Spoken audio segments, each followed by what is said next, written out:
Bleh. So, Army of Darkness, you have a film, first of all, that does something. Now I got to replace my number one, you son of a bitch. Well, it does something that I wish my number one did. Yeah. And, you know, it just goes on its own title. It doesn't hinder on Evil Dead 3. It's its own animal. So in a way, Army of Darkness is not only the third Evil Dead film, but it's also the first Army of Darkness film.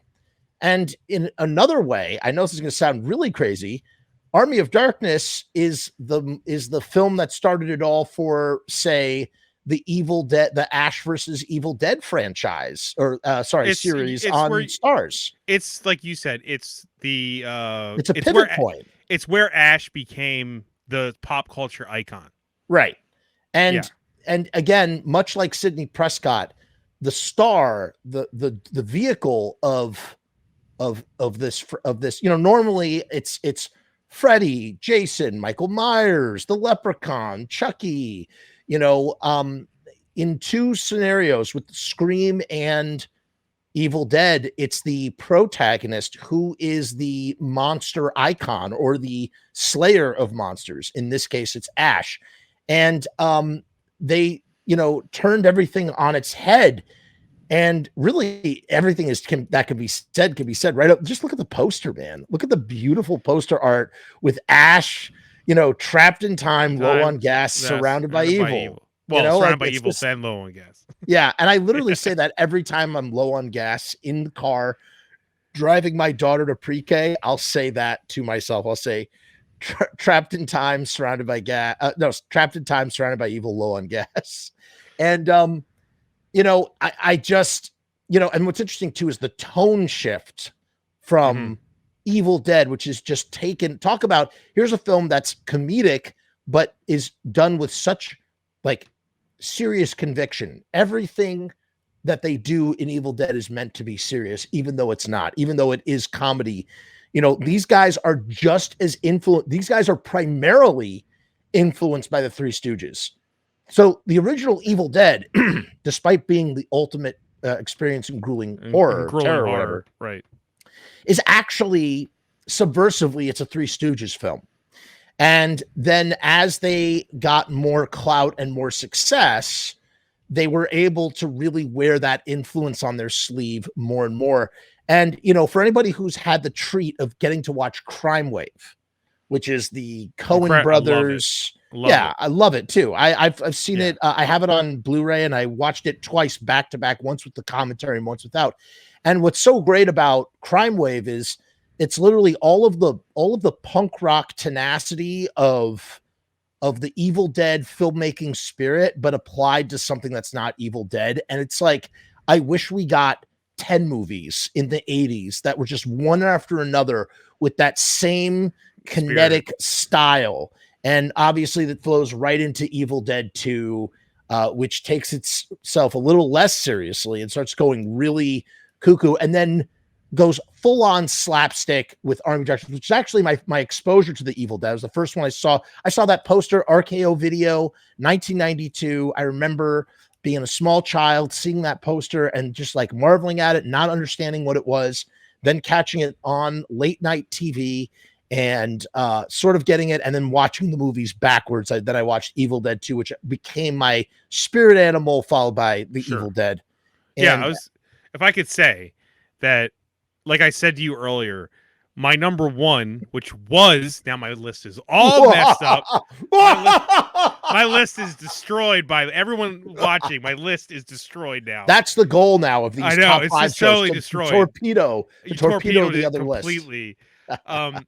It's feasible that if I ran through all the number threes that I love, that Army of Darkness would come out on top regardless of horror or not.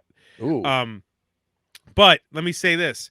Back in the 90s, my friend gave me both Evil Dead 2 and Army of Darkness on VHS. I watched them both. Evil Dead 2, back then. Listen, hold on. Back then, I was lukewarm on Evil Dead 2. Okay? Wow. It was the 90s. I was young, okay? I didn't know what I was watching. But when I saw Army of Darkness, instantly fell in love. I was It like, all whatever makes this sense. is, whatever the hell this is, I absolutely love it. Now, today I would tell you, I do think Evil Dead 2 is obviously the masterpiece. No one, I don't think anyone's arguing that. No one is. Do I prefer Army of Darkness? Yes. But I'm that guy, you know? I'm the guy that prefers the funny to the horror. You know what I mean? Could I watch Evil Dead 2 constantly? Absolutely. It's great. It's wonderful. It's perfect. But yeah, when I first saw Army of Darkness and I realized it was Three Stooges, I couldn't. How could I not? I'm looking at. I have two screens. The background on my screen right now is the Three Stooges. They're like, you know, Three Stooges is Me so too, bro. huge I grew in up my on life. You watch same, if you same. watch any of my stuff, there is Three Stooges sound effects. There's Three Stooges gags that I try to put in every now and then. Like they're so huge to me, and that becomes Sam Raimi gags now, right? Right. Yeah, it's not just that I love Army of Darkness; it's that it's Shemping. Shemping. Army of Darkness is influential to who I am as a person and as a creative. Like it's that and it's such a silly it's such a silly surface movie. You know what I mean? It's not. What's funny is it It's almost is actually an action adventure movie more than it it is a is. horror movie. I Like the mean, fact really, it's arguably shouldn't even be on this list, but because of its association with the other of its franchise, it counts. It does count. It's in the horror section. It goes to it the is in horror the horror section. section, but it does not deserve to be a hard R that it is. It is It not. It is deserves not to a be horror. a I don't PG consider it a horror movie. 13. Should be PG There's nothing 13. about Army of Darkness that I find scary whatsoever. It's not. And And I'm so fine with that. It doesn't matter. again, another great example of a movie that ends on a light note if you're not watching the Both director's cut, that endings. is. I love Yeah, both like endings. Yeah. I love both endings, but it's just like Yeah. it just sort of, you know, the Hail to the King is the perfect cherry on the top of the sundae, and also really gives us a glimpse at Bruce Campbell, like what he could have been in the 90s. He came up in the 80s, and in the 90s, in an alternate universe, he did get to star as Dr. Peter Elliott in Congo and became the horror version Or of he could have been Indiana Jones. or he could have been Shooter McGavin.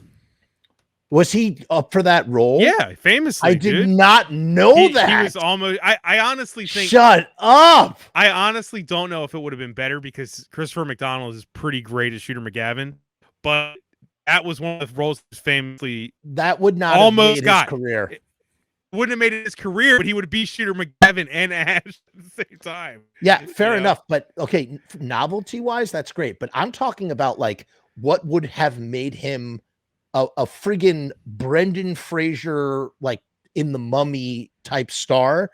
Congo, man. Congo.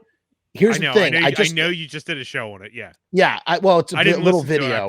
I'm sorry. You should check it out because you'd appreciate it in the sense that I love Congo, even though it's a fucking mess. I fucking love Congo, dude. Like, yeah, Congo rules. Talk about horror adjacent. Number one. Number two. Here you have my sesame cake. 90s. You have 90s movie executives who've got the biggest hard on for anything that's Michael Crichton.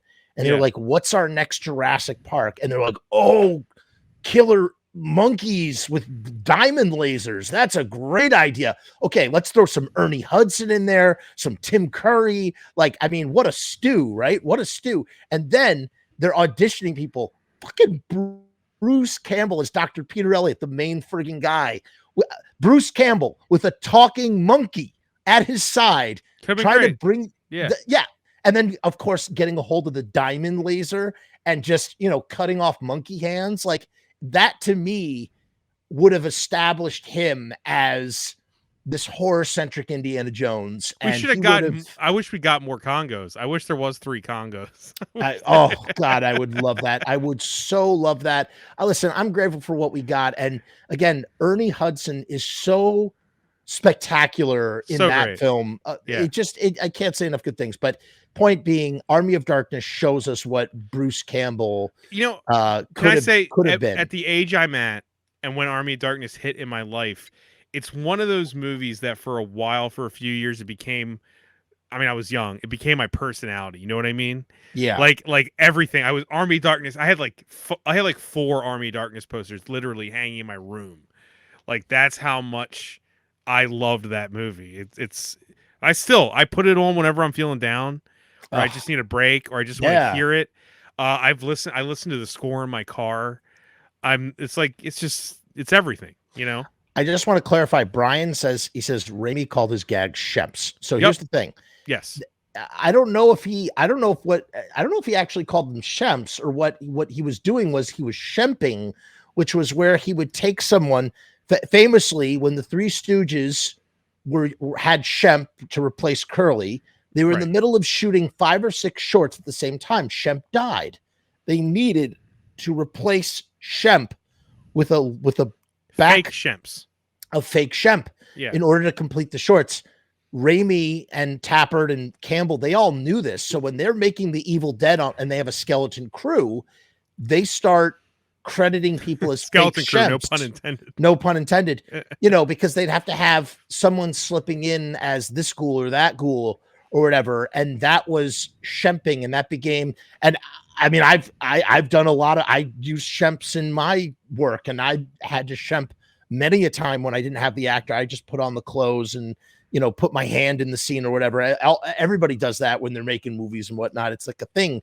But I love the idea that it's shemping, or that it's Shemps. So I'm not sure that the gag was called Shemps. And again, I don't want. Maybe I'm wrong. Maybe I'm wrong. No, you're right. It's the people. But it's the idea of using a fake Shemp in that, you know, we had to. Yeah. If you read If Chins Could Kill, Bruce Campbell's book, he talks about this pretty at length. I really should read it. I have the Evil Dead companion book, which is really great. I have that too. But I've read about filmmaking.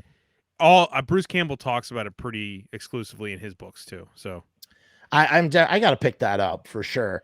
But yeah, Army of Darkness, just like they don't get better than that when it comes to. It's funny because you show it to people now. If somebody's coming to it, like let's say you show it to like a late 30s, late or early 40s type person now, and they're like, dude, the guy barely says anything, and the movie is generally extremely silly, and kind of it's not a ton happens. You know what I mean?